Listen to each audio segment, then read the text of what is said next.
Hello, my noble band of outlaws. Outlaw Samurai coming at you live with a video. Well, since it is the month of October, you'll know what that means, and I don't just mean Oktoberfest. Halloween-themed videos, because we will not discuss the sea holiday for another 2 months. I'm looking at you, my place of work. But in any case, you see that I'm obviously holding a katana. And some of you with observant eyes will be like, oh, but Outlaw, that's the spring sakura. It's not spring. It's the only blood red sword I have, okay? It's the only sword that could double as a pseudo Halloween sword. But in any case, you saw the topic of this video, which is going to be in 2 playlists. One of them I haven't touched in a very long time, which is my Fighting Monsters playlist. I started with Xenomorphs and Predators, because at the time I was on a real Xenomorph and Predator kick, rewatching the old Alien and Predator movies. But this time, I'm going to revamp the series, kind of, into how to fight horror movie monsters. Sorry, I just took a dose of a allergy inhaler before starting this so I could breathe, and it makes me spit more. And if you also were able to sit through that hour-long video I made about Jason Voorhees, or at least what I'm calling another new playlist is Horror Movie Stupidity, which that one will be in. Those will kind of be long videos, easily going over an hour in length. These will be kind of shorter. So, how to fight Jason Voorhees. And you're probably wondering, Outlaw, how are you going to do that? Jason Voorhees is an immortal zombie creature. He didn't start out that way. That wasn't until Friday the 13th 4. What I'm going to be discussing is how to fight Jason in his mortal form, when he was still human. And I had this conversation with Geekipedia, and I have some very valid strategies in mind, that at least I believe to be valid strategies. Sorry. You can attribute this new series to Geekipedia. And Space Ghost, if you're watching this, I hope you enjoyed that cutting video. I will be trying to put these up in chronological order, but unless I forget, hope you enjoyed it, or if you haven't seen it yet, hope you will enjoy it. But in any case, the reason I'm using this instead of my go-to Warrior O katana is just the size of space I have in this room to swing the blade around for demonstrations.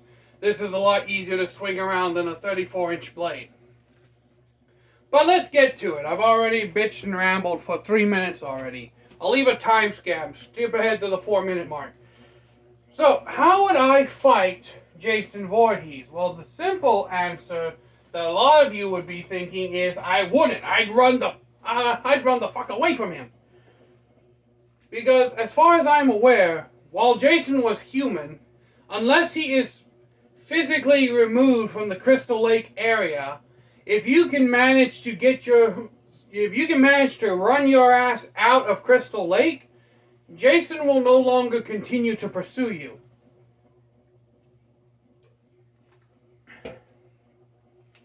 Unlike in Jason Takes Manhattan, Jason in Space, they really tried to bleed the Friday the 13th movies for all they were worth. It's not like Critters, which I will be doing Critter videos as well. So, how would I fight Jason Voorhees? Well, first of all, we need to understand a few biological features of Jason. One, he has inhuman strength. due to his physical disabilities. This has been proven many times before that, and I'm going to use a term that may trigger a lot of people, but remember that part of this term used to be actual medical terminology and was used on me a lot when I was in school. Jason has what is in slang terms referred to as retard strength. And what this means is that the medical terminology, those who are physically retarded, and again, I'm using the medical terminologies here, just don't want to trigger anybody, medical terminologies, they tend to have greater physical strength than non-physically retarded people. Now, what could cause this? Jason, I forget the medical term, I believe has a sickness where his muscles overdevelop, thus giving him increased strength, durability, and stamina due to his physical and mental retardations. However, while this does make Jason incredibly hard to defeat, unlike the one he is most often compared to, Michael Myers, Jason still does feel physical pain. Michael Myers does not feel physical pain. That's why we see him be able to be stabbed and cut and all that other shit, and he just eats it. Michael Myers physically does not feel pain. Jason, while his girth and strength and body overall numbs his pain, Jason is numb to pain. He still feels it, but he's numb to it. So, and this is proven in the 2009 remake of Friday the 13th, where Jason is stabbed in the leg with a screwdriver and he goes down to check his wounds. Michael Myers would not have done that unless he had felt the loss of ability to move his leg. Feeling pain and having no feeling at all are two different things. So, with Jason's physical stats out of the way, Jason Voorhees is mostly a physical, altercational brawler. While he does prefer hunting, stalking tactics where he will hide behind doors, stalk his prey behind closed walls, and his most iconic jump through the damn window and grab you attack are very physical attacks. We must not forget that Jason is also very light on his feet for such a large man. Now, how is this possible, you may ask? And it's not because Jason can fucking teleport. That shit is non-canon. It has been debunked by the movie makers, by channels like Film Theory. It has been debunked, as Jason does not have the ability to teleport. What Jason is doing is just silently walking. It is a technique employed by military soldiers, spot and stalk hunters. You basically just carefully move your feet, mostly preferring to walk on the balls or heels of your feet, keeping as much of your foot off the ground as possible, but still moving at a relative speed. This technique is also used by hunting animals of prey. And yes, I know what you're going to say. Outlaw, they have special pads on their feet that muffle their footsteps. Yes. This technique is used by human hunters in the real world as well. It's just, instead of special pads on their feet, if I remember correctly, in humans, it's placing your foot flat on the ground and lifting your whole foot at once. that allows you to replicate this technique. So no, Jason does not have teleportation power. Alright? He's just walking fast. Now, another thing you may bring up, well, Outlaw, how is he going to move around camp so silently? You need to understand that this is a camp. It's not like a forest floor.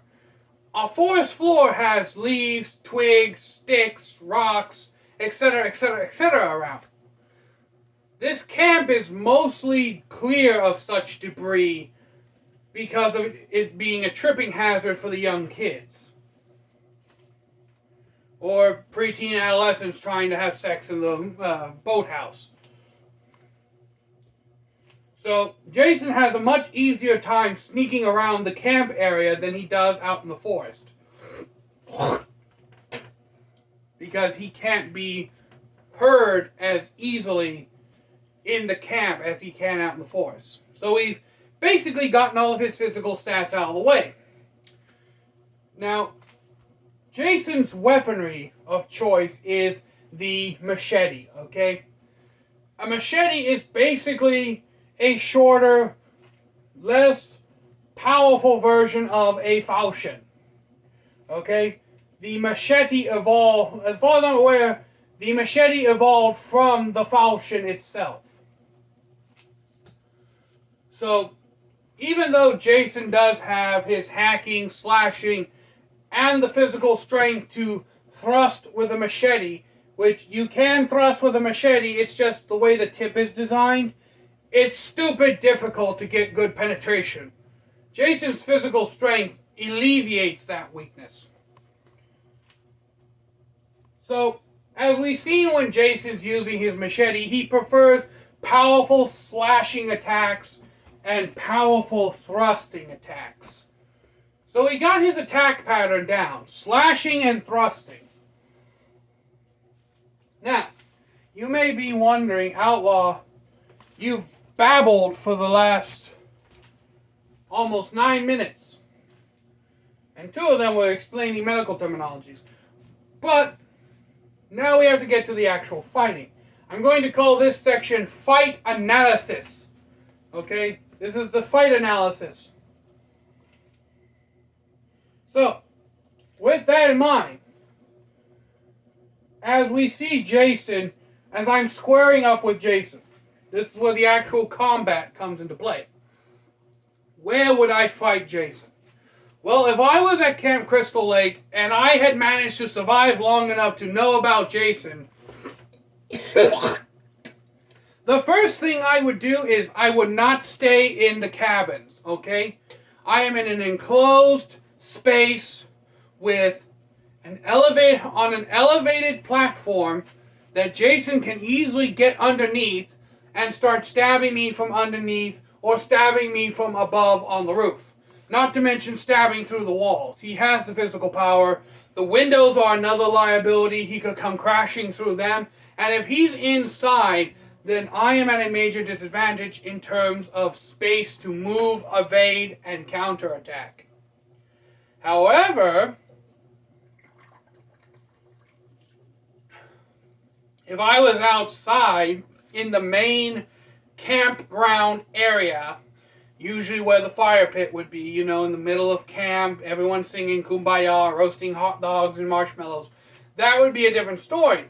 True, this would give Jason the advantage of being able to hide behind the cabins and attack me from long range with weaponry, but let's just say for this battle that Jason optionally chooses not to use long-range weaponry, or he's already used all the long-range weaponry and is no longer effective. Meaning that all of his long-range weapons, like the bows and arrows, he's used all the arrows. The axes, they've all broken. Now you could be saying, well, he could still throw the bow at you, or he could still throw the axe at you. True, but let's just say Jason decides to completely square up. This has happened before in the Friday the 13th franchise, so it's not impossible for Jason to simply decide to square up with me. So let's just say I'm fighting Jason now. He's decided to square up. He's got the machete. Now, Jason's articles of clothing are denim overalls. Denim is difficult to cut, but it's not impossible. You do need a keen, sharp blade to cut through denim, but you know your boy's packing sharp steel, so that the edge, the weaponry problem, the cutting through the denim problem is not present in this. Because keen, sharp blades. So how would I fight Jason Voorhees? Well, first of all, I feel Jason would make the first move, coming towards me, machete above his head, ready to swing. What I would do if Jason was going to swing down like this, with his machete right here, say Jason was right in front of me, and he swung down, what I would do is a simple sidestep and slash right into his arm. I would attempt to aim for the elbow joint because of the arteries that run along inside the elbow. I'd attempt to aim for his elbow joint and disable one of his arms if I could. But let's say, now to add even more effectiveness to this strategy, I would purposely put myself in a position where if Jason swings and misses, his machete will become lodged in some kind of object, be it a wooden picnic table or tree, which would give me plenty of time to sidestep and slash because Jason will be trying to pull his machete out. Jason is not stupid. To some extent, he knows that if his opponent he has enough cognitive function to realize that if his opponent has a weapon and he doesn't have a weapon, he's at a disadvantage. So he would try to get his machete back whilst I would chop him in the arm. Now, if Jason still is trying to pull out the machete, I would press the attack even further. This time, sidestepping him again, getting behind Jason's back. Now, if Jason, two scenarios would have happened. If Jason would just swing his arm back in an attempt to hit me, I would actually meet his arm swing with my sword, thus chopping into his arm, maybe even cutting the arm off completely. Or, if Jason were to swing his arm back, I would duck down and I would immediately swing my blade down, aiming for the Achilles tendon in the back of the knee, in the back of the ankle. Ankle. Because, okay, I'm not flexible enough to do that. There we go. Because if you cut right here, even with Jason's incredible stamina and pain tolerance, he will not get back up. And that's not a macho thing. No, he physically would not be able to get back up. The Achilles tendon is solely responsible for allowing humans to stand and run. That's why when athletes rip the Achilles tendon, more times than not, that would end their career, because if the Achilles tendon is cut, even with this corrective surgery, you will never be able to perform as well as you did before it was injured. That's where the story of Achilles comes from. For those of you who don't know, quick run by. Achilles was a Greek hero of legend, completely impervious. Arrows, spears, and swords would just bounce off his bare skin. He could not be cut. He could not be stopped. The only way anyone was able ever to stop him was by shooting an arrow into the back of his heel, thus giving the name of the Achilles tendon. So, same principle here. I would slash at Jason's Achilles tendon. Now, you may be wondering, oh, his boot would be covering his Achilles tendon. Yes, but the backs of boots tend to be far thinner and softer than the main body of the boot.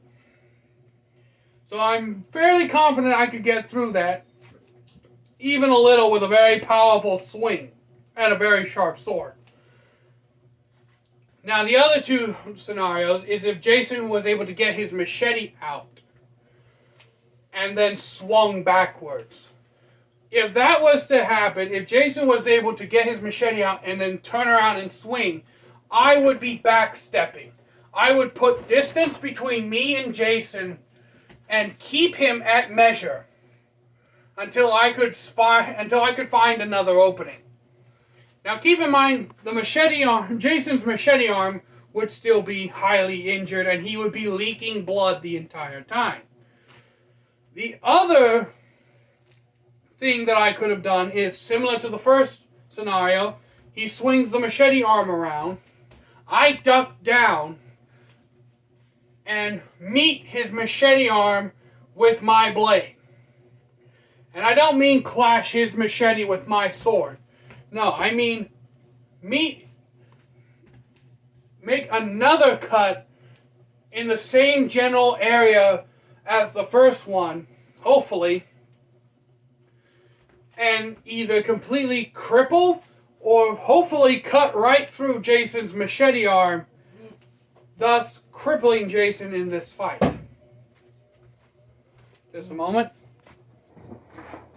Okay, we had to do a slight location change, but as I was saying,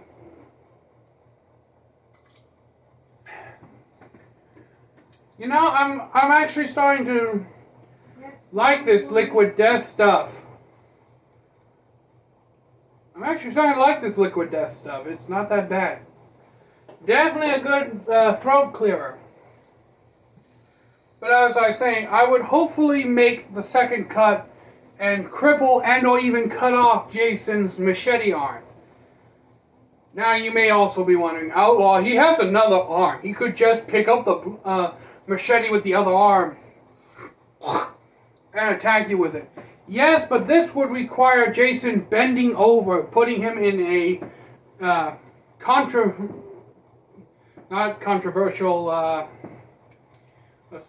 compromising position. Where in turn, if Jason lowers his head, then with all my might, this basically is a nod to the sword style Jigan Ryu, where you basically put every last oomph of power you have into one swing of the blade and attack your opponent. If it hits, you win. If it doesn't, you're dead. So, in that moment, as soon as Jason's eyes are off of me, I would charge with everything I had and ram and swing my blade right down into Jason's skull, hopefully splitting it open. And with that, Jason would be dead. Or would he? See, if my blade only breaks open Jason's skull and does not actually make contact with his brain, then he would still be able to survive. And I believe there are real-world examples of that. But let's just say I'm able to get right through his skull into his brain. What would I do then? Well, first, I would wedge my blade back out of his head.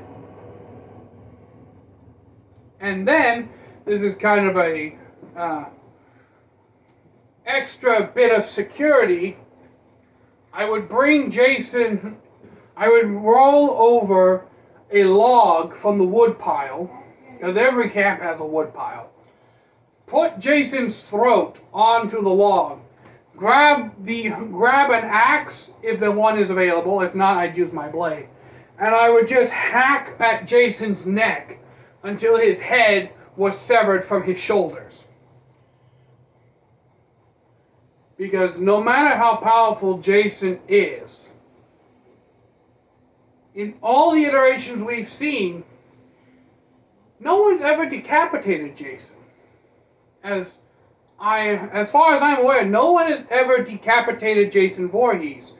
So decapitation may be the one surefire way to kill Jason, at least while he is mortal. After the decapitation is where things would get a little macabre. As after I had decapitated him, I would then proceed to dislimb him. As in, I would cut off the other arm, I would cut off both of his legs, I would cut his torso in half. I would make every possible, conceivable way to make sure that he is dead and cannot come back. After that, I would bury the body parts within miles of each other. I would bury his head. I would bury his body parts in between states. Like, I would bury his leg in Arizona and his head in, like, Hawaii or something. I would make damn sure that Jason could never return.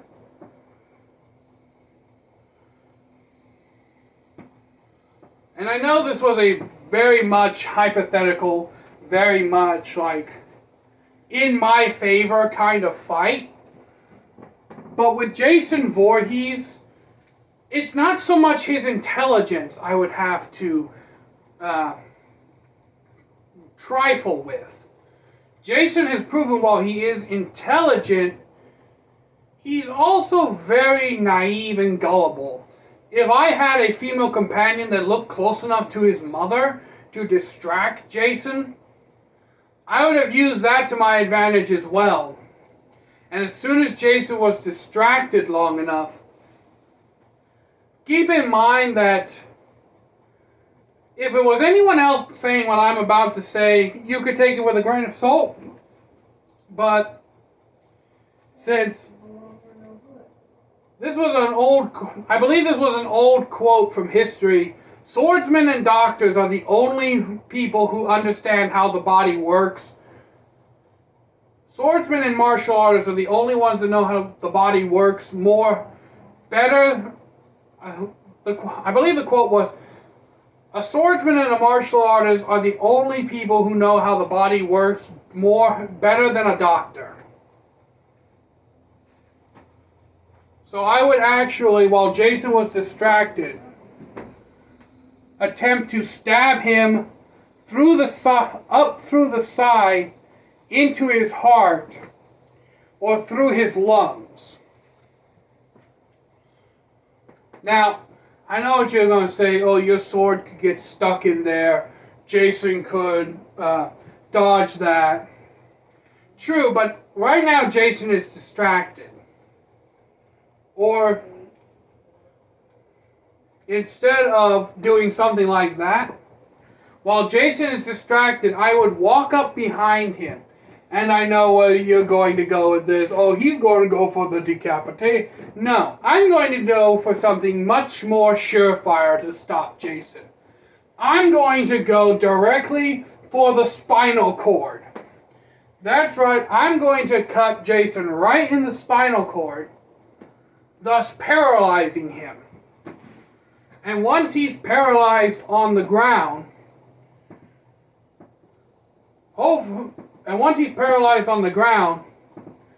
as he's wailing and carrying around, not being able to stand back up, that's when I would take it. And y'all seen the debunking video. I'm not stupid enough to get close enough to Jason while he's on the ground, still having a sword in his, well, not sword, machete in his hand. What I'm going to do is actually start pelting Jason with rock or anything around me, or anything that I have that has length and distance between me. Like I would actually put my sword down at that point and pick something up like a shovel or an axe or a pitchfork, whatever garden tools are around me that have a long haft and put distance between me and just start pelting him or stabbing him, or if I could, if I got rid of his machete, let's say as Jason falls down, he drops the machete. In that case, I would start hacking and slashing and just stabbing him repetitively over and over and over and over again until he stopped moving. And then I'd cut his body up and then, like I said, bury the body parts as far away from each other as I could and make sure Jason could never respawn. And that is how I would fight and defeat Jason Voorhees. Hope you enjoyed this video, my noble band of outlaws. I know it's kind of a long one at 30 damn minutes. Holy shit. These fighting videos tend to go long since I don't script them. But in any case, until next time, my noble band of outlaws, Outlaw Samurai tells all y'all, be crazy rednecks, be safe and use your weapons, and if you have any thoughts or tidbits of how you would fight Jason Voorhees, or if you had to fight Jason Voorhees, how you would do it differently, either make a video and tag me in it on YouTube, or leave it in the comment section below. I will read and watch them. Until next time, I'm out. Peace.